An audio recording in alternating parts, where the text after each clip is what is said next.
World's biggest astrology community in Tamil. Online Astro TV, வாழ்வின் வெளிச்சம்.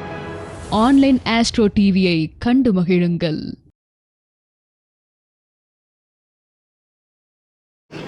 அடுத்தபடியாக சேலம் பாலாஜிகாசன் அவர்கள் பேச உள்ளார்கள். திடீர் அதிர்ஷ்டம் யாருக்கு எப்போது என்ற தலைப்பில் பாலாஜிகாசன் அவர்களை பேசுவதற்கு வருமாறு அன்புடன் அழைக்கின்றோம். அனைவருக்கும் வணக்கம்.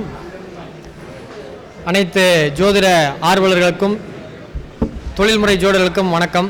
ஸோ 2021 நான் கடைசியாக பேசினேன் அந்த கோவிட் டைமில். தண்ணி வேணுமா? சரியாக கேட்கலையா? இப்போ நல்லா கேட்குதா? இப்போ கேட்குதா? ஓகே. 2021 வருஷம் நாமக்கல் மாநாட்டில் வந்து பேசினேன். அதன் பிறகு 22, 23, 24, 25 4 ஆண்டுகள் வாய்ப்பு கிடைக்கல. இந்த ஆண்டு வாய்ப்பு கிடைச்சதுக்கே முதல்ல ரொம்ப நன்றி. ஏன்னா இந்த மாநாட்டில் பேசுகிறதே ஒரு பெரிய விஷயம். நான் 2018 2-3 மாநாட்டில் வாய்ப்பு கொடுத்தது அண்ணன். 2018 நான் வந்து பேசினேன். இல்லை 15 நான் ஜோசியத்தையே வரலைங்கய்யா. 15 படிச்சுட்டு இருந்தேன். 18 தான் ஃபஸ்ட்டு வந்தேன். 14-15 படிச்சுட்டு இருந்தேன். ஸோ வந்து எனக்கு கொடுத்துருக்க தலைப்பு திடீர் அதிர்ஷ்டம் யாருக்கு. அதான் எனக்கு அதான் சொல்ல வந்தேன். எனக்கு தான் கிடைச்சிருக்கு. இந்த வருஷம் உங்களுக்கும் கிடைக்கட்டுன்னு நான் வேண்டாம் வேண்டிக்கிறேன். ஸோ திடீர் அதிர்ஷ்டம் அப்படின்றது ஜோசியத்தில் அதிர்ஷ்டம் அப்படின்னாவே அது 8ஆம் பாவங்க. 8ஆம் பாவத்தில் 1000 கெட்டது இருந்தாலும் அதில் தான் அந்த திடீர் அதிர்ஷ்டமும் ஒளிஞ்சிருக்கு. ஸோ ஒருத்தருக்கு 8ஆம் பாவம் சுபயோகம் அடைந்து அதற்கு லக்கணத்தோடு தொடர்பு கொண்டால் மட்டும்தான் ஒருத்தருக்கு அதிர்ஷ்டம் கிடைக்குது. இது வரைக்கும் இந்த தலைப்பில் நான் பேசுனதே கிடையாது. இந்த தலைப்பு கிடைச்ச உடனே சிங்கப்பூரில் என்கிட்ட ஜாதகம் பார்த்த 2-3 பேருக்கு லாட்ரி விழுந்திருக்கு. அவங்க ஜாதகத்தை என்கிட்ட சொல்லியிருக்காங்க. ஆனால் நம்பர் நான் என்கிட்ட ஒரு தடவை ஜாதகம் பார்த்தா நம்பர் சேவ் பண்ணிப்பேன். அந்த நம்பரில் ஃபோன் பண்ணி அவங்க ஜாதகத்தை அனுப்பி வாங்கி, அதே மாதிரி கேரளாவில் நம்மளால ஒருத்தருக்கு லாட்ரி விழுந்தது. ஒருத்தர் டூரிஸ்ட் போனார் தேக்கடிக்கு. போனவர் அங்கே ஒரு லாட்ரி வாங்கியிருந்தார். 50 லட்ச ரூபா விழுந்தது மகேந்திரா ஃபைனான்ஸில். அவர் ஜாதகத்தையும் வாங்கிட்டு வந்து ஒரு வாரமாக பேக்ரவுண்ட் ஒர்க் பண்ணியிருக்கோம். ஏன்னா நம்ம ஒரு கருத்து பேசுகிறோம்னா அதில் எல்லளவும் நம்மளுடைய புனைச்சுருட்டுகள் இருக்கக்கூடாது அப்படின்றதுல ரொம்ப தெளிவாக அதோட ஜாதகத்தோட சொல்லியிருக்கேன். ஸோ முடிஞ்ச வரைக்கும் சொல்லிடுறேன். ஸோ திடீர் அதிர்ஷ்டம் எப்படி வரும்? லாட்ரியில் வரும். திடீர்னு இப்போ திண்ணையில் கிடந்தவங்க திடீர்னு கல்யாண மாதிரி நேற்று வரைக்கும் சாதாரண நாளாக இருப்பாங்க. லாட்ரி 50 லட்ச ரூபா விழுந்துடும். டேக்ஸ் 15 லட்ச ரூபா 30% போனால் கூட 35 லட்ச ரூபா நிற்கும். ஓவர் நைட்டில் ஒபாமா ஆன மாதிரி அவங்க வாழ்க்கையில் திடீர்னு மேலே வரலாம். 10 கோடி ரூபா லாட்ரி இருக்குது, 1 கோடி ரூபா லாட்ரி இருக்குது. அது எப்படி? அதே மாதிரி அரசியலும் யோகம்தான். சாதாரணமாக இருப்பாங்க, எம்எல்ஏ ஆவாங்க. ஒரே 5 வருஷம் டென்யூரில் பார்த்தீங்கன்னா 30-40 கோடி ரூபா சொத்து சேர்ப்பாங்க. இன்றைக்கி வந்து அரசியலையும் யோகத்தோடு சேர்த்திக்கலாம். அதே போல் இந்த கேம்பிளிங்கு, சூதாட்டம், எந்த கேசினோ ஆகட்டும், எந்த டீம் ஜெயிக்கின்றதில் பந்தயம் கட்டுறதாகட்டும், அதில் நம்மகிட்ட பிடிஷன் ஆகிற ஒருத்தர் அரூரில் ஒரு 60 லட்ச ரூபா சம்பாதிச்சார் போன ஐபிஎல்ல. அவர் ஜாதகத்தையும் உள்ளே கொண்டு வந்திருக்கேன். ஸோ இந்த அதே மாதிரி உயில் சொத்து, திடீர்னு ஒருத்தருக்கு வேலை செய்வான், திடீர்னு உயில் சொத்து ஒன்று வரும், அதுலேருந்து அவன் பணக்காரன். ஸோ அந்த மாதிரி திடீர் அதிர்ஷ்டம் நிறையா வகை இருக்குது. லாட்ரி, அரசியல் யோகம், கேம்பிளிங்கு, உயில் சொத்து, லேண்டு மூலியமாக ஒருத்தர் பணக்காரர். நம்ம ஆறாமிர அரியண்ணா ஒருத்தர் அனுப்பிச்சாரு 2026. அடுத்த 3 வருஷத்தில் உங்களுக்கு மிகப்பெரிய அதிர்ஷ்டம் உண்டுன்னு. கடைசியாக அதுக்கு அவங்க ஏற்கனவே வாங்கின ஒரு சின்ன ஏரியாவில் நிலம் வாங்கி போட்டுருந்துருக்காரு. ஏக்கரே வந்து ஒரு 40 லட்சம் பக்கத்தில். அதுக்கு பக்கத்தில் இப்போ கால்நடை வந்துருச்சு தலைவாசலில். இப்போ லேண்ட் வேல்யூ எங்கேயோ போயிடுச்சு. ஸோ அந்த மாதிரி நிலம் வாங்கி யாருக்கு யோகம் வருது? அரசு வேலை யாருக்கு வந்து திடீர் அதிர்ஷ்டத்தின் மூலமாக கிடைக்குது? அப்பா பணியில் இருக்கும்போது இறந்துட்டாரு, அம்மா பணியில் இருக்கும்போது இறந்துட்டாங்கன்றாங்க. இது சோகமாக இருந்தாலும் அது வேலை கிடைக்கிறது ஒரு யோகம் தானே. இதையும் நான் எழுதி வச்சிருக்கேன். முடிஞ்ச வரைக்கும் வாய்ப்பு கொடுக்குற வரைக்கும் நான் பேசுகிறேன். முதல்ல அரசியல் யோகம். ஸோ ஒருத்தருக்கு அரசியலில் யோகம் கிடைக்கணும் அப்படின்னா மேஷம், கடகம், சிம்மம், விருச்சகம் இந்த ராசிகளில் லக்கணங்கள் அல்லது கிரகங்கள் பலம் பெற்று இருக்க வேண்டும். மறுபடியும் சொல்கிறேன், மேஷம், கடகம், சிம்மம், விருச்சகம் இதில் முதல் தரமானது மேஷம், கடகம். 2ஆம் தரமானது சிம்மம், விருச்சகம். இந்த ராசிகளில் லக்கணங்கள் அல்லது கிரகங்கள் நின்று தசாபுத்தி நடத்தும் காலம் அந்த 25லேருந்து 50 வயசுக்குள்ள நல்ல நிலையிலிருந்து பலம் பெற்றிருந்தால் அவர்களுக்கு அரசியல் யோகம் வருது.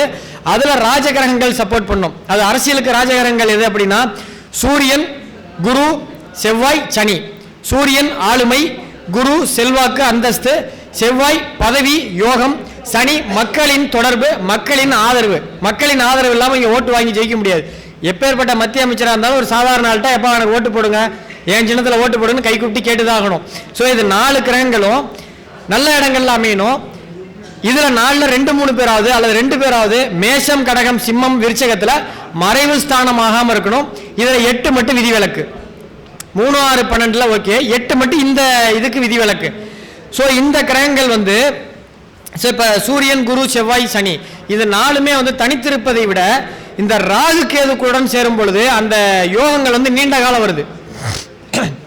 இந்த ராகு கேதுகளோட சேரும் பொழுது யோகங்கள் நீண்ட காலம் வருது. இப்போ பல எம்எல்ஏ இருக்காங்க. ஆனா கலைஞர் ஐயா 13 வருஷம் எம்எல்ஏ, கே செங்கோட்டையன் சேலம் இங்க ஈரோட்டுக்காரர் 9 முறை எம்எல்ஏ, கே அன்பழகன் திமுக முன்னாளா இருந்தார், அவரு 9 முறை எம்எல்ஏ, துரைமுருகன் 8 முறை எம்எல்ஏ, நேரண்ணா 5 வருஷம் எம்எல்ஏ, இப்படி தங்கமணி இந்த ஊருக்காரர் 5 வருஷம் எம்எல்ஏ, இப்படி தொடர்ந்து 5 வருஷம் இல்ல 5 முறை 25 வருஷம் எம்எல்ஏ. ஸோ அந்த மாதிரி தொடர்ந்து ஜெயிக்கிறதுக்கு இந்த ராகு கேதுடைய சப்போர்ட் இருக்கணும். இப்போ ஒருத்தர் ஒரு தடவை ஜெயிக்கிறாரு, திரும்ப அவர் அதுக்கப்புறம் வாய்ப்பே கிடைக்கல, இல்ல வாய்ப்பு கிடைச்சுன்னு தோக்கறாருன்னா அவங்களுக்கு இந்த ராஜகிரகங்கள் அந்த டைம் எலெக்ஷன் டைம்ல தேர்தல் நடக்கும்போது பலமா இருக்கு, அதன் பிறகு அவங்க காணாம போயிடுறாங்க. இதுவே அந்த கிரகங்கள் ராகு கேதுவுடன் சேரும் பொழுது, உதாரணத்துக்கு சூரியனோட ராகு இருக்கு, அதுக்கு கேந்திரத்துல சனி இருக்கு, அல்லது சூரியனோட சனி இருக்கு, அதுக்கு கேந்திரத்துல ராகு இருக்கு, சூரியன் ராகுவும் சேர்ந்து இருக்கு, அதோட கேந்திரத்துல புதன் இருக்கு அப்படின்னா அவங்களுடைய அரசியல் ஆயுட்காலம், நான் சொல்றது வாழ்நாள் ஆயுட்காலம் கிடையாது, அரசியல்ல அவங்க நீடித்திருக்கக்கூடிய காலகட்டங்கள் அதிகமா இருக்கு. இப்ப சூரியன் கேது ஒருத்தருக்கு இருக்கு, அவரோட ஜாதகத்துல 5ஆம் இடத்துல அதுக்கு கேந்திரத்துல சனி இருக்கு. சேலத்துல வீரபாண்டி ஐயா ஆறுமுகம் 5 முறை எம்எல்ஏவா இருந்தார், 75 வருஷம் எம்எல்ஏவா இருந்தார். ஸோ அந்த மாதிரி லாங்கிட்டிவிட்டி அரசியல் எதிர்காலம் உங்களுக்கு ரொம்ப நல்லா இருக்கு. ஸோ இதே வந்து பொதுமக்களை குறிக்கக்கூடிய கிரகம் சனி, அரசியலுக்கு ஆளுமை செய்யக்கூடிய கிரகம் சூரியன். இந்த வாய்ப்பு கொடுக்கறது, அந்த பிரம்மாண்டமா பண்றது, ஒரு வாய்ப்பு கொடுக்கறது, அவங்கள பார்த்தாவே வணக்க வைக்கிறது, ஐயா பார்த்தோன்னே எல்லாம் வணக்க வச்சாங்க, அந்த பிரம்மாண்டம் கொடுக்கக்கூடிய கிரகம் ராகு. இதெல்லாம் சேரும் பொழுது அந்த கேதுன்றது தான் அந்த ஈர்ப்பு. இப்போ ஒரு சித்தாந்த கட்சி என்ன பண்ணுது, இந்து மக்களுக்கு நம்ம பெரும்பான்மைன்னு ஈர்ப்பு, அந்த ஈர்ப்புல அவங்க ஒற்றை புள்ளியில இணையறான். இன்னொருத்தங்க என்ன சொல்றாங்க, திராவிட சித்தாந்தம் நம்ம வந்து தனி, நம்ம வந்து திராவிட கொள்கை, அந்த ஈர்ப்புல அவங்க ஒட்டுறாங்க. ஒரு குரூப் கடவுளே இல்லைன்றாங்க, அந்த அதை ஏத்துக்கிற குரூப் இருக்குது. ஏதோ ஒரு இயக்கங்க, நான் சொல்றது புரியுதுங்களா, ஏதோ ஒரு கருத்தியல் ரீதியா இயங்கிறதுக்கு கேது சப்போர்ட் பண்ணுது. ஸோ பணம் செலவு பண்ணி அரசியலில் பெரிய ஆளா இருக்கவங்களுக்குலாம் ராகு சப்போர்ட் பண்ணுது. கருத்தியெல்லாம் பேசி பேசி கட்சியிலேயே பெரிய ஆளா இருக்கக்கூடிய ஒரு திருச்சி சிவா அண்ணன், அவர் நீலகிரி ராசா அண்ணன், இவங்கெல்லாம் வந்து பார்த்தீங்கன்னா அந்த புதனும் கேதுவும் இயக்கம் அதிகமாக கொடுக்குது. அதே போல இது வரைக்கும் இந்த 4 கிரகம் சம்பந்தப்பட்டால் கூட சிம்மம் கடகம் மேசம் விருச்சகம் இதுல ராசி லக்கணம் வந்துட்டாங்க, அவங்க வந்து நீண்ட காலம் இருக்காங்க. அரசியலில் தோத்தா கூட கட்சி பதவி இருக்கு. இப்போ தமிழ்நாட்டில் இதுக்கு முன்னாடி பலமாக இருந்தவங்க எல்லா ஜாதகத்தையும் பார்த்தோம்னா கலைஞர் ஐயா ஆகட்டும், அம்மா ஆகட்டும், அதுக்கு முன்னாடி காமராஜர் ஆகட்டும், அண்ணா ஆகட்டும், எல்லாமே இந்த நான் சொன்ன 4லேயே அடக்கம் ஆயிடுறாங்க. மேஷம் கடகம் சிம்மம் விருச்சகம். சில பேர் மட்டும் ஆபியோஸா தனுசு உள்ள வராங்க, காமராஜர் ஐயா மாதிரி. ஸோ சில பேர், ஸோ இது மட்டும் யோகம் வரணும். அதே மாதிரி இந்த தேர்தல் நேரத்தில் இப்போ வாய்ப்பு இது எல்லாமே இருக்கு. இப்போ ஒருத்தருக்கு ஜாதகத்தில் கிரகச்சேர்க்கை இருக்கு, கிரகச்சேர்க்கை அப்படின்றது தான் யோகம், அவர்கள் கெடுக்க கொடுப்பன அப்படி இருக்குது, ரைட், ஓகே, அப்போ அவங்களுக்கு கிடைச்சிருமா, அப்போ அந்த கிரகத்தின் மீது கோச்சார கிரகங்கள் வரணும். இப்போ உதாரணத்துக்கு ஒருத்தருக்கு சூரியன் சனி இருக்கு, கேந்திரத்தில் ராகு இருக்குன்னா அந்த சூரியன் சனி மேல கோச்சாரத்தில் சனி வரணும், அல்லது குரு வரணும், அல்லது கோச்சார சனி பார்க்கணும். அப்படி வந்தா அவங்களுக்கு வாய்ப்பு கிடைக்குது. அதை அவங்க ஜெயிக்கிறாங்க அப்படின்னா அந்த நேரத்தில் தசா புத்தி 3, 5, 9, 10, 11 வரணும். 5 பதவி, 9 புகழ், 10 அதிகாரம், 11 அவங்க அந்த பதவியை அனுபவிக்கிறாங்க. ஸோ இந்த யோகங்கள்லாம் வந்து பார்த்தீங்கன்னா பெரிய யோகத்தை கொடுக்குது. ஒரே ராசியில இப்போ உதாரணத்துக்கு 5, 9, 10, 11 இவங்க 5 பேருமே ஒரே ராசியில 3 பேருக்கு சேர்ந்திருக்கு. அவங்க தான் இது வரைக்கும் தமிழ்நாட்டில் அதிக முறை எம்எல்ஏ இருந்திருக்காங்க. ஒருத்தர் கலைஞர், இன்னொன்று கே செங்கோட்டையன், இன்னொன்று கே அன்பழகன், இன்னொருத்தர் முதல்வர் அம்மா. அவங்க 5 தடவை தான். கே செங்கோட்டையன் 9 முறை. ஸோ அது அவரை விட அவன் அம்மா விட அவங்களுக்கு அதிகமான யோகம் இருக்கு. இதுக்கெல்லாம் வந்து அந்த KKS ராமச்சந்திரன் இருப்பார் ஒருத்தர் விருதுநகர்ல, அவங்க ஜாதகத்தை ஆராய்ச்சி பண்ணும்போது இந்த 4 கிரகங்களுமே ஒரே ராசியில இருந்திருக்கு. நான் ஒரே ராசி மீன்ஸ் மேஷம் கடகம் விருச்சகம் சிம்மம் இதுலயே இருக்குன்னு சொல்றேன். ஒரே ராசினா 12 ராசியில ஒரே ராசி சொல்ல, இது 4லயே எல்லாருக்குமே ஒரே மாதிரி இருக்கு. அந்த மாதிரி அமையும் பொழுது அவங்க 10 வருஷம் 20 வருஷம் MP MLA-வா இருக்கிறதுக்கான அமைப்பு கொடுக்குது. இதே எம்பிக்கு வந்து செவ்வாய் வந்து கொஞ்சம் பலமா இருக்கணும். இவர் ராசா அண்ணன் பார்த்தீங்கன்னா 25 வருஷம் MP. திருச்சி சிவா அண்ணாவுக்கு இன்னைக்கு இன்னும் ஒரு 15 நாள் வரைக்கும் MP பதவி, 26 வருஷமா இருக்காரு. ஸோ இதெல்லாம் இந்த லாங் பீரியடு. இதே இந்த சாதாரண கவுன்சிலர் யோகம், வார்டு கவுன்சிலர் யோகம், இந்த ஒன்றிய சேர்மேனு வார்டு கவுன்சிலர்லாம்னா அவங்களுக்கு வந்து பார்த்தீங்கன்னா இந்த செவ்வாய் மட்டும் இருந்தால் கூட போதும். இந்த 4 கிரகத்தில் செவ்வாய் மட்டும் சம்பந்தப்பட்டா கூட ஒரு டெம்பரவரியாக ஒரு குறிப்பிட்ட காலத்தில் வந்துடுறாங்க. ஸோ நான் சொல்ல வந்த கருத்துங்க, கிரகச்சேர்க்கை இருக்கணும், அந்த கிரக சேர்க்கை மேலே கோச்சாரம் வரணும். அந்த கோச்சாரம் வரக்கூடிய காலத்தில் தேர்தல் வரணும். தேர்தல் வரக்கூடிய காலத்தில் தசா புத்தியும் சம்மந்தப்படும். இந்த தசா புத்தி சம்மந்தப்படுது. 2 பேருக்கு வாய்ப்பு கிடைச்சிருச்சு. ஒருத்தர் ஏ, இன்னொருத்தர் பி. அந்த 2 பேர்த்துல யார் ஜெயிப்பான் இருக்குல்ல, 2 பேருக்கு இந்த அமைப்பு இருந்தால் தானே வாய்ப்பு கிடைக்கும். அந்த நேரத்தில் நடக்கக்கூடிய தசா புத்திக்கான கிரகம் வலுத்து இருக்குதா, ஷட்பலம் இருக்குதா அப்படின்றத பார்க்கணும். ஐயா உண்மையிலே கிரேட். மாணவர் ஐயாவோட பேச்சை கேட்க வாசிக்கலாம். அவர் வந்து சாப்பிட கூப்பிடுறாங்க, இருட்டும் பாலாஜி பேசுறேன்றாரு. ஐயா உண்மையிலே மேன்மக்கள் மேன்மக்கள்ன்றதுக்கு இதெல்லாம் ஒரு சான்று. ஸோ இந்த செவ்வாய் வந்து பலமாக இருக்கும்போது எங்கள் லோக்கலில் ஒரு 16 சேலத்தில் ஒரு 13-14 கவுன்சிலருக்கு ஜாதகம் பார்த்துருக்கேன். அதில் 3 பேர் மட்டும் தான் தொடர்ந்து ஜெயிக்கிறாங்க. அதாவது மறுபடியும் வாய்ப்பு கிடைக்குது. அவங்களுக்கு நான் முன்ன சொன்ன அந்த ராகுகேதுவோட செவ்வாய் சம்மந்தப்பட்டிருக்கு. திரும்ப வாய்ப்பு கிடைக்குது. ஒருத்தருக்கு ஒரு தடவை வாய்ப்பு கிடைச்சி ஜெயிச்சாது, அதுக்கப்புறம் அவர் வாய்ப்பே கிடைக்கல. திரும்ப வாய்ப்பு சுயேட்சையாக போட்டார், தோத்து போயிட்டார். ஸோ இதுக்கெல்லாம் வந்து பார்த்தீங்கன்னா அந்த டைமில் செவ்வாய் பலமாக இருக்குது, அதுக்கப்புறம் இல்லை. ஸோ நீண்ட காலம் அரசியலில் தொடர்ந்து ஜெயிக்கிறதுக்கு அந்த ராகு கேது வந்து நான் சொன்ன 4 கிரகங்களோட இருக்கும் பொழுது அவங்க சூப்பராக ஜெயிக்கிறாங்க. இப்போ கோச்சாரம் எப்படியும் 12 வருஷத்துக்கு ஒரு தடவை குரு வருவாருங்க, 18 வருஷத்துக்கு ஒரு தடவை ராகு வருவாங்க, 25 வருஷம் 30 வருஷத்துக்கு ஒரு தடவை சனி வருவார். ஆனால் அந்த நேரத்தில் தேர்தல் வரணும். இப்போ 2000 தேர்தல் வருது. இப்போ இந்த கிரக சேர்க்கை உள்ள கிரகத்து மேலே இருக்கவங்களுக்கு தான் பாருங்க சீட்டு கேட்குறாங்க. திமுகலையும் 234 தொகுதியிலையும் பதிவு பண்ணுறாங்க, அதிமுகலையும் பண்ணுறாங்க. அதில் யாருக்கெல்லாம் அவங்களுக்கு இருக்கோ அதில் தான் கிரக சேர்க்கை வருது. இதை நான் உத்தரவாதமாக சொல்கிறதுக்கு காரணம் 2021 234 தொகுதியில் யார் ஜெயிப்பான்னு நான் என் யூடியூப்பில் போட்டேன். அதில் 201 ஜெயிச்சுது, 30 தப்பு, 33 தப்பு, அது பிரச்சனை இல்லை. ஆனால் அந்த 234லையுமே போட்டி போட்டவங்க ஜாதகத்தை நான் பார்த்தல ஒரு தடவையாது. அதில் இந்த சேர்க்கை இல்லாமல் உங்களுக்கு வாய்ப்பே கிடைக்கல. நான் சொல்கிறது இந்த திமுக அதிமுகவுடைய வாய்ப்பு கிடைச்சவங்கள, நான் மற்ற இந்த சுயேட்சையெல்லாம் நம்ம ஆராய்ச்சி பண்ணல. ஸோ இந்த இருக்கவங்களுக்கு மட்டும்தான் வாய்ப்பே கிடைக்குது. அப்போ நம்ம அடித்து சொல்லலாம், சார் உங்களுக்கு சீட்டு கேட்குறீங்க, இந்த அமைப்பு இருக்குது சார், உங்களுக்கு சீட்டு கிடைக்கும், ஜெயிப்புமா சார், ஆப்போனண்ட் யாருன்னு தெரிஞ்சுட்டு வாங்க, நம்ம மாற்றி சொல்லலாம். ஏன்னா நம்ம இதுலேயே வச்சு உறுதியாக அடித்து சொல்லிட்டோம்னா அவன் இதை நம்பி செலவு பண்ணிட்டான்னா ஆப்போனண்ட் யாருன்னு சொல்லாமல் எப்படிங்க ஜெயிக்க முடியும்? இப்போ 2 பிளேயர் ஓடுறாங்க. அதில் சன்னமாக இருக்கிறவர் முதல் வருவார், கொஞ்சம் குண்டா இருக்கிறவர் ஸ்லோவாக வருவார். 2 பேரும் ஒல்லியாக இருந்தாங்கன்னா அதில் யார் ஃபிசிக் பாடியாக இருக்கானோ அவன் ஜெயிப்பான். 2 பேரும் ஃபிசிக் பாடியாக இருக்காங்கன்னா அப்போ போட்டி இன்னும் பலமாகுதுல. அந்த மாதிரி எதிர்ப்புற யார் நிற்கிறாங்கன்ற தெரிஞ்சுட்டு தான் நம்ம அந்த வெற்றின்ற இடத்துக்கு வரணும். ஸோ இதெல்லாம் வந்து அமைப்பு இருக்கும் பொழுது அரசியல் யோகம் வருது. அதே வந்து பார்த்தீங்கன்னா இந்த குரு தசை, சூரிய தசை, செவ்வாய் தசை, சனி தசை அடுத்தடுத்து தொடர்பு வரும்போது நீண்ட காலம் ஜெயிக்கிறாங்க. ஸோ மறுபடியும் நான் சொல்கிறது கடகலக்கணம், சிம்ம லக்கணம், மேச லக்கணம், இதனுடன் நான் சொன்ன அந்த கிரகங்கள்லாம் சேர் வரும்போது ஜெயிச்சிருக்காங்க. இது வரைக்கும் நான் 73 தேர்தல் கணிப்பு போட்டிருக்கேன். 73 அந்த 234 தொகுதி இல்லை, 73 நாட்டோடைய தேர்தல் கணிப்பு போட்டிருக்கேன். அந்த நாட்டோடைய தேர்தல் கணிப்பு இப்போ லாஸ்ட் இந்த வருஷம் எடுத்துக்கோங்க. இந்த வருஷம் நம்ம போடல, போன வருஷம் நான் டெல்லி எலெக்ஷன் போட்டேன்,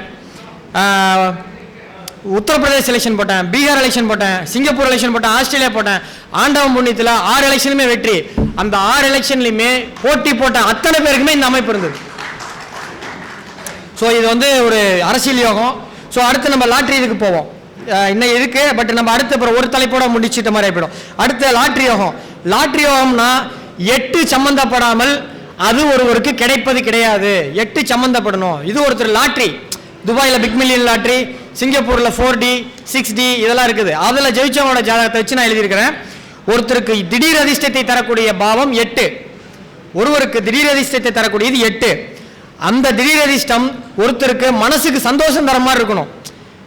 அதுக்கு 5 தான் மன சந்தோஷம், அதுதான் அனுபவிக்கிற யோகம். இங்கேருந்து கேரளாவுக்கு போனாங்க ஐயப்பன் கோயிலுக்கு, டிக்கெட் வாங்கினாங்க, எவ்வளோ விழுந்துச்சு 500 ரூபா. திரும்ப அதை வாங்குறதுக்கு இங்கிருந்து 500 ரூபா போகணும். அப்போ அதில் என்ன சந்தோஷம்? ஸோ அப்போ அந்த 5 சம்மந்தப்பட்டால் தான் பெரிய அமௌண்ட்டாக போகுது. அது 11 அந்த ஆசையை அனுபவிக்கிறாங்க. ஒருத்தருக்கு ஜாதகத்தில் 8 நல்லா இருக்குங்க, 5 நல்லா இருக்கு. சிங்கப்பூரில் விழுந்தது கிட்டத்தட்ட நம்பூர் காசுக்கு இன்னைக்கு ரேட்டுக்கு அவங்களுக்கு $4000 விழுந்தது. நம்பூர் காசு கிட்டத்தட்ட அது வந்து இன்னைக்கு 6 லட்ச ரூபா வருது. 6 லட்ச ரூபாய்க்கு அடுத்த 6 மாதத்தில் சீட் வாங்கி விட்டார். ஏன்னா 5 சம்மந்தப்படலை, 11 சம்மந்தப்படும் போது தான் அவங்க அனுபவிக்கிறாங்க, அதை திருப்தியாக சாப்பிட்றாங்க. இளமேல எல்லாம் இருந்தாலும் சுகர் பேஷண்ட் ஸ்வீட் சாப்பிடுவானா? அந்த மாதிரி ஜாதகத்தில் 8, 5 சம்மந்தப்பட்டால் கூட அந்த 1, 11 சம்மந்தப்படும் போது தான் அந்த பணம் ஜாதகருக்கும், ஜாதகர் 2 சம்பந்தப்படும் போது ஜாதகருடைய குடும்பத்திற்கும், 5 சம்பந்தப்படும் போது ஜாதகருடைய மகனுக்கும். இந்த வார்த்தை நேற்று வரைக்கும் நான் எழுதல, நேற்று நைட் 8:30 மணிக்கு நான் எழுதினேன்.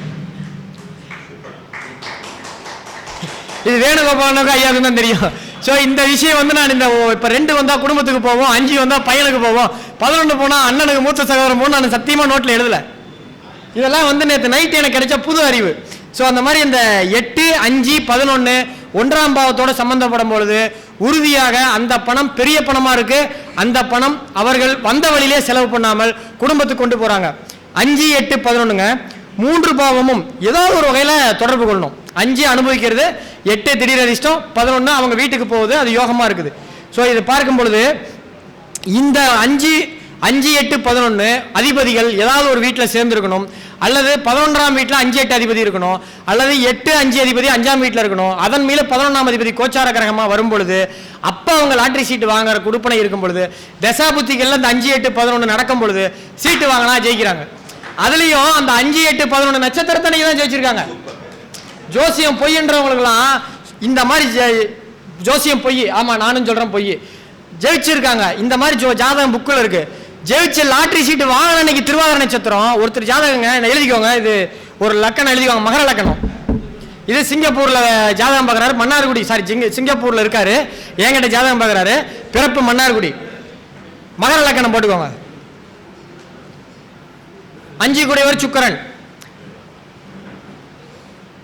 அவருடைய ஜாதகத்தில் ரிஷபத்தில் சுக்கிரன், சூரியன், புதன் இருக்கு.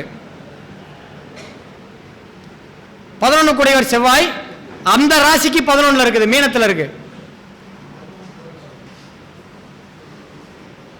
2 வருஷத்துக்கு முன்னாடி ராகு ரிஷபத்தில் இருந்தாருங்களா, 2.5 வருஷத்துக்கு முன்னாடி 2022 பிகினிங்ல 2022 ஜனவரியிலோ பிப்ரவரியிலோ அவர் சீட்டு வாங்குறாரு, அன்னைக்கு ஜெயிக்குது.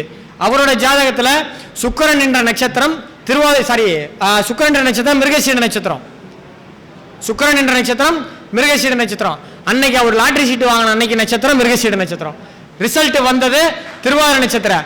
ராகு அன்னைக்கு செவ்வாய் நட்சத்திரத்தில், அதாவது அதோடைய டிகிரி எக்ஸாக்ட் டிகிரியில் போகுது. இப்போ ஏதோ வேற நட்சத்திரத்தில் விழுந்துருக்கலாம்ல, 27 நட்சத்திரம் 26 நட்சத்திரம் விழுவாம சுக்கிரன் என்ற நட்சத்திரத்தில் விழுவுது. அன்னைக்கு கோச்சாரத்தில் செவ்வாயும் வந்து பார்த்தீங்கன்னா புதனுடைய நட்சத்திரத்தில் ரேவதியில் பயணம் பண்றாரு. அதாவது இந்த ஜாதகத்தில் சித்திரை நட்சத்திரத்தில் புதன் இருக்காப்புல, கோச்சாரத்தில் செவ்வாய் வந்து புதனுடைய நட்சத்திரத்தில் பயணிக்குது. சீட்டு வாங்கின அன்னைக்கு விழுந்திருக்குது $10,000. அவர் 5 சீட் வாங்கியிருக்காரு, $10,000. இன்னைக்கு காசுக்கு அது 7 லட்ச ரூபா. அதுக்கு வாங்கின காசு எவ்வளோ? $1. $1னா 60, இன்னைக்கு ரேட்டுக்கு 60 ரூபா, அன்னைக்கு ரேட்டுக்கு 56 ரூபா, 60 ரூபா. மொத்தம் 4 சீட் வாங்குறாரு, 240 ரூபா போட்டு 8 லட்ச ரூபா கிடைச்சிது. ஸோ அந்த ஜாதகம் தான் இது மகர லக்கணம். ஸோ இன்னொரு ஜாதகம் நான் சொன்னல, அந்த மகேந்திரா ஃபைனான்ஸ்லேயும் கூட வேலை செஞ்சாங்க அவங்க, சொன்னல கேரளாவுக்கு தேக்கடிக்கு டூர் போனாங்க, சீட் 50 லட்ச ரூபா சீட் வாங்கினாங்க. இதில் டூர் போனதுல இவர் மட்டும்தான் வேணான் இருக்காரு, டிரைவர் கூட வாங்குறாரு. கேரளா வந்துட்டு சீட்டு வாங்காமல் போவீங்களான்னு அந்த டிக்கெட் விற்கிறேன்னு சொல்லியிருக்கான். நீங்க வாங்குங்க கண்டிப்பா வேணும்னு அந்த டிக்கெட் இன்சிஸ்ட் பண்ணியிருக்கான். சரி எல்லாம் வாங்கினா நம்ம வாங்காம போயிடுமேன்னு சொல்லிட்டு இவருக்கு அதில் நம்பிக்கை பெருசா இல்லை. ஒரு சரி வாங்கலாமே எல்லாரும் வாங்கலான்ட்டு வாங்கியிருக்காரு. 50 லட்ச ரூபாய் சீட்டு வாங்கியிருக்காரு. அவருடைய ஜாதகம் சிம்ம லக்கணம். அவருக்கு 5க்கு 8 கூடியவர் குரு. அவர் 92ல பிறந்தவர். அவருக்கு ஜாதகத்தில் குரு உச்சம். அந்த ராசிக்கு 11 கூடியவர் புதன். அன்னைக்கு புதன் புத்தி நடந்திருக்கு. சீட்டு வாங்கினே கேட்ட நட்சத்திரம். ஜோசியம் பொய்ன்றாங்க. இப்ப நான் ஒரு மகேந்திரா பைனான்ஸ்ல தான் இருக்காரு. நான் லீவு போட்டு கூட்டுற சொன்னாலும் கூட்ட முடியும். இப்ப இது எப்படி இதை நம்ம பொய்னா ஏன் அது நட்சத்திரத்தில் விழுவணும்?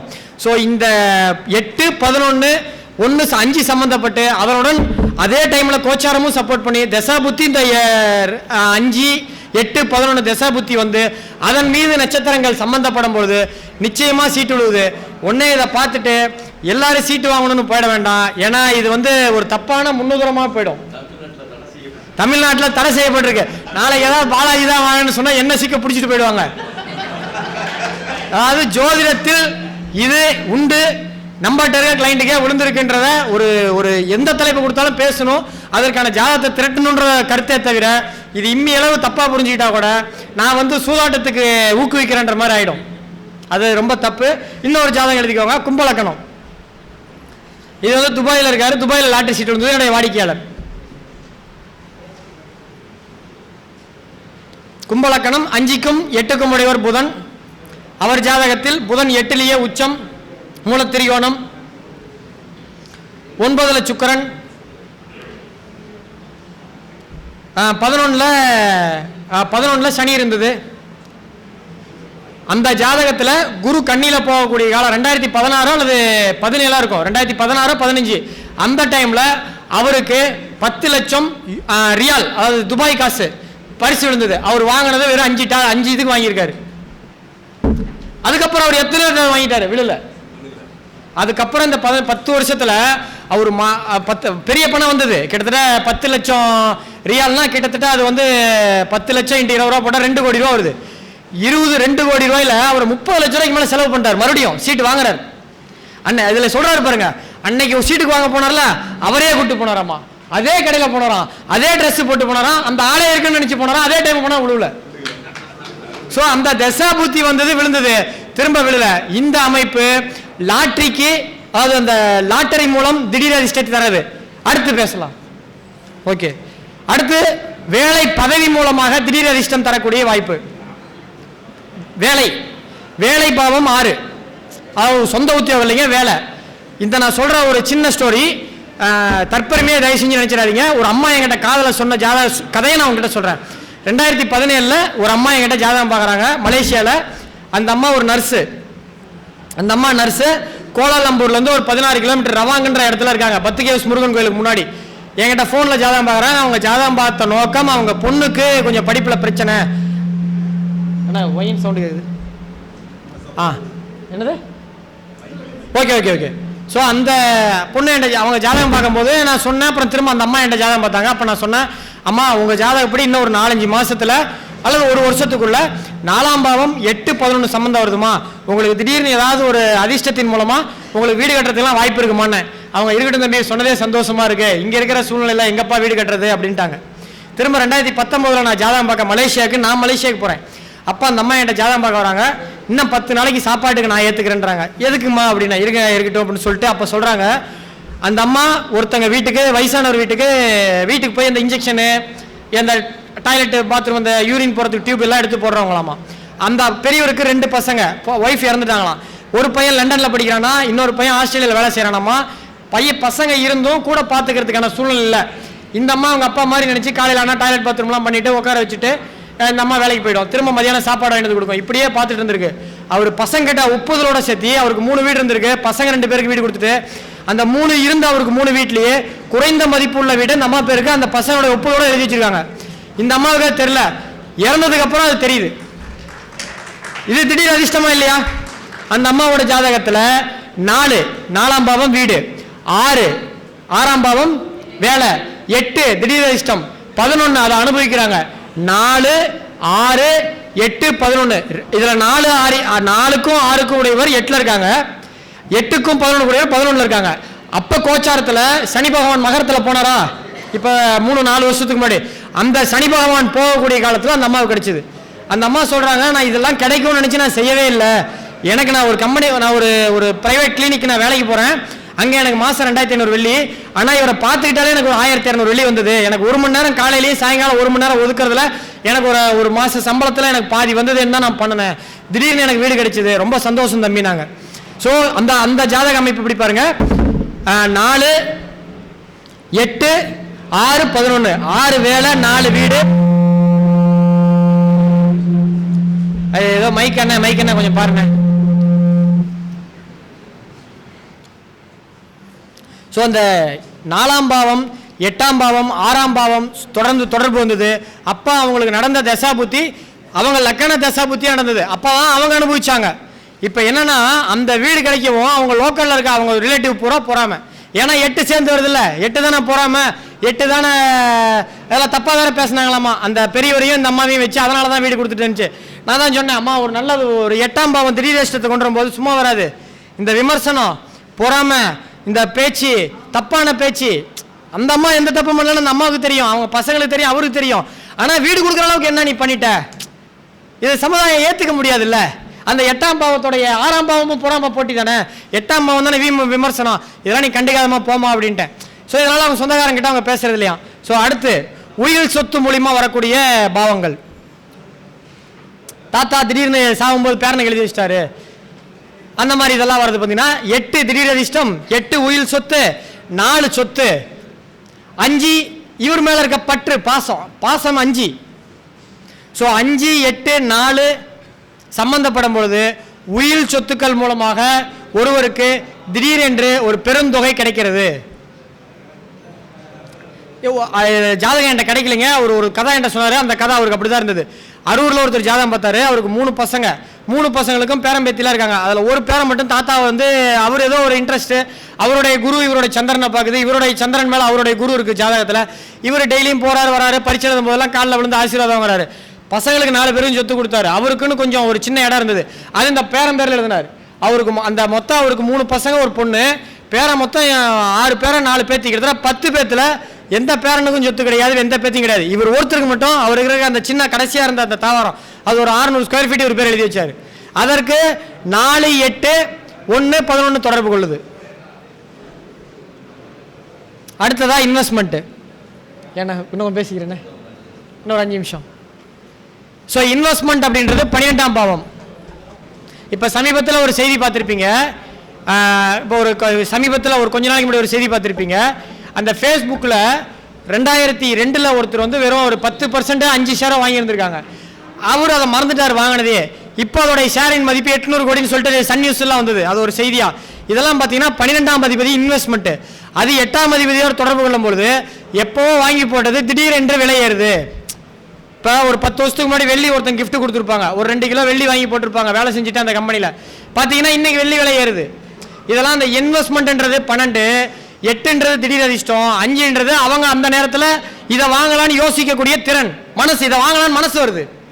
ஸோ இந்த 5, 8, 12 வரும்பொழுதெல்லாம் அவர்களுக்கு இன்வெஸ்ட்மெண்ட் மூலமாக திடீர் அதிர்ஷ்டம் ஏற்படுகிறது. அடுத்ததாக அரசு வேலை திடீர்னு கிடைக்கிறது. இப்போ ரயில்வேல ஒருத்தர் இருக்காரு, அவங்க அப்பா பயணியின் போது இறக்குறாரு, அந்த வேலை அவங்க பையனுக்கு வருது. இதற்கு பூர்வ புண்ணிய ஸ்தானம் என்று சொல்லக்கூடிய 9ஆம் அதிபதி 8 ஜாதகரை குறிக்கின்ற லக்கணம், இதோட 5 தொடர்பு வரும்பொழுது, அதாவது 1, 5, 8, 11 தொடர்பு வரும்பொழுது அவர்களுக்கு தந்தை மூலமாக ஏதோ ஒரு ரூபத்தில், இது ஒரு வருத்தம் தாங்க, அப்பா இறந்துட்டாருன்றது வருத்தம் தான். பணியிலே இறந்துட்டார், இன்னும் இருந்தால் 15 வருஷம் இருந்திருக்கலாம். ஆனாலும் அந்த வேலை கிடைக்கிறது ஒரு யோகம் தானே, இதுதான் அந்த யோகம். ஆனால் அதை அனுபவிக்கும் போது அந்த கஷ்டம் இருக்கும். ஆனால் திடீர்னு வேலை, இப்போ திடீர்னு அந்த பையன் பரீட்சை எழுதி ரயில்வே வேலை வாங்கி திரும்ப அது எழுதுறது கஷ்டம். ஆனால் அவங்க அப்பா திடீர்னு எழுதுனால கிடைக்குதுல்ல. இதெல்லாம் வந்து பார்த்தீங்கன்னா 1, 5, 8, 9, 6 சம்பந்தப்படும் பொழுது இவர்களுக்கு அந்த வேலை தகப்பனார் மூலமாக கிடைக்கிறது. ஸோ இது போன்ற அந்த 8ஆம் பாவ தொடர்போட நம்ம ஜாதகத்தில் சேரும் பொழுது இந்த மூலமாக யோகங்கள்லாம் வருதுன்றதை நம்ம புரிஞ்சுக்கணும். இதில் அந்த நான் சொன்ன அரசியல் யோகமோ லாட்ரி யோகமோ 10%, அதாவது அந்த மற்ற இதுக்கு உதாரணங்கள் என்னால் எடுக்க முடியல, ஏன்னா நேரமும் கம்மியாக தான் இருக்குது. அந்த லாட்ரிக்கும் அரசியலுக்கும் சொன்ன யோகத்தை நீங்கள் அடுத்து உங்ககிட்ட வரக்கூடிய வாடிக்கையாளர்கள், உங்ககிட்ட ஜாதகம் பார்க்குறவங்களோட ஜாதகக்காரங்களை வச்சு மேட்ச் பண்ணி பாருங்கள். 10க்கு 9 கிடையாது, 10க்கு 10மே பொருந்தும். இதை நீங்கள் பயன்படுத்தி உங்கள் வாடிக்கையாளர்களிடம் நீங்கள் நல்ல பேர் எடுக்கணும்னு சொல்லி, நேரம் குறைவாக இருக்கிறதுனால மற்ற திருமணம் மூலமாக ஒருத்தருக்கு சாதாரண ஆளாக இருந்தான், பெரிய இடத்துல பொண்ணு கல்யாணம் பண்ணுறான், நாளைக்கு அந்த வீட்டில் அவன் வீட்டோட மாப்பிள்ளையாக போகிறான், அந்த கார் அவன் ஓட்டுறான், எல்லாமே கிடைக்குதுல்ல. திருமணம் மூலமாக திடீர் அதிர்ஷ்டம், வேலை நேர்மையின் மூலமாக திடீர் அதிர்ஷ்டம், வேலையின் திறமை மூலமாக அதிர்ஷ்டம், காதல் செய்வதனால் வந்த திடீர் அதிர்ஷ்டம், அது ஒரு ஜாதகம் இருக்கு. ஒருத்தர் இது கொஞ்சம் தப்பா போனாலும் வேற மாதிரி போயிடும், நீங்க வந்து ஜோசியமா பார்க்கணும். ஒரு பொண்ணு ஒருத்தர் லவ் பண்றாரு, அந்த பொண்ணுக்கு ஸ்கின் சம்பந்தப்பட்ட கேன்சரு. இவர் அந்த கேன்சர்னு தெரிஞ்சு நான் விலக முடியாது, நான் கல்யாணம் பண்ணிக்கிறேன்ற ஸ்ட்ராங்கா இருக்காங்க. அந்த பொண்ணை இவன் செத்துட்டா இவன் வாழ்க்கை வீணா போயிடுமேன்ட்டு லவ்வாகவே இருக்காங்க. அந்த பிள்ளை சாகுது, ஆஸ்திரேலியாக்கார பிள்ளை, ஆஸ்திரேலியானா இலங்கை தமிழர், ஆஸ்திரேலியாவில் இருக்கு, அவரு இலங்கை தமிழர்.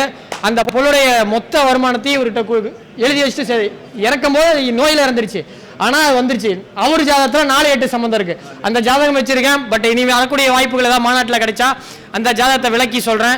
ஸோ திடீர் அதிர்ஷ்டம் 8 சம்பந்தம் இல்லாமல் இல்லை என்கின்ற கருத்தை ஆழமாக பதிவு செய்து வாய்ப்பளித்த நல்ல உள்ளங்களுக்கும், கிட்டத்தட்ட 150 பேர் உட்கார்ந்து கேட்ட என்னை விட வயதான ஜோடர்களாக இருக்கீங்க, சிரம் தாழ்ந்து நான் சொன்னதையும் நீங்கள் கருத்தோட எடுத்துக்கிட்டீங்க. உங்கள் அத்தனை பொற்பாதங்களை தொட்டு நன்றி கூறி விடைபெறுகிறேன். நன்றி, வணக்கம்.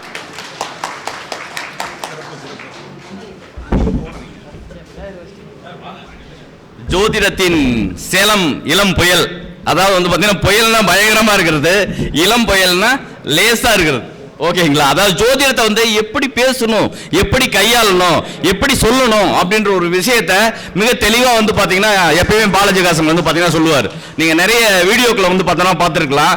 அதே மாதிரி சொல்லக்கூடிய கருத்துக்கள் ஜோதிட விஷயத்தை தவிர வேற எங்கேயும் வெளியில போகாது. இன்னைக்கு சொன்ன வந்து பார்த்தோம்னா 5, 8, 11 பாவத்துக்கு உண்டான தொடர்பு, கிரகத்திற்கு உண்டான தொடர்பு, லாட்டரி யோகம் கிடைக்கிறதுங்கிறது உண்மை. என்னுடைய அனுபவத்திலேயே எனக்கு வந்து பார்த்தீங்கன்னா கும்பலக்கணம் 5, 8, 11 புதன் புத்தி வரும்போது எனக்கு ஒரு 1 லட்சம் ரூபாய் பணம் வந்து பார்த்தீங்கன்னா லாட்டரி டிக்கெட்ல விழுந்துச்சு. அதனால ஜோதிடக்கலை உண்மை அப்படின்றதுல நம்ம ஜோதிடர்கள் அனைவரும் ஒன்றாக இணைந்து நிரூபித்து இதை அரசாங்கத்தில் இந்த ஜோதிட கலையை அங்கீகாரம் வாங்க வேண்டும் அப்படின்றத நம்முடைய சங்கத்தினுடைய லட்சியமா இருக்கு. ஏன்னா இன்னைக்கு வரைக்கும் ஜோதிடத்துக்கு அங்கீகாரம் கிடைக்கல.